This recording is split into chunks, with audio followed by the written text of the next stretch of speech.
Hello friends, இந்த கொஸ்டினில் கொடுத்துருக்காங்க. ஒரு ரயில் கம்பத்தை கடக்க 30 வினாடிகளும் 350 மீட்டர் நீளமுள்ள பாலத்தை கடக்க 45 வினாடிகளும் ஆகும். அப்புறம் ரயிலின் நீளம் என்னன்னு கேட்டிருக்காங்க.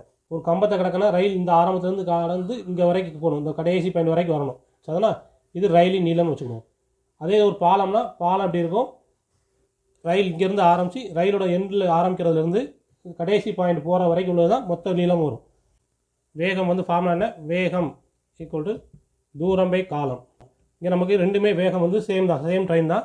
அப்போ ஒரு கம்பத்தை கிடக்குதுன்னா தூரம் எவ்வளோன்னு தெரியாது. ரயிலின் நீளத்தை எல்லுன்னு வச்சுட்டிங்கன்னா எல் பை 30 வினாடி காலம் ஈக்குவல் டு அதே வேகம் தான் எல் ப்ளஸ் பாலம் எவ்வளவு 350 டிவைடட் பை அதுக்கு 45 செகண்டு. சரிதானா?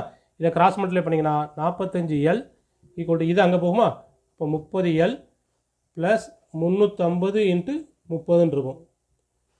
இப்போ என்னாகும், இது இங்கே கொண்டு வந்தீங்கன்னா 45 L minus 30 L equal to 350 into 30ன்னு வரும். இதுலேருந்து இதை கழிச்சிங்கன்னா என்ன வரும், 15 எல் ஈக்குவல் டு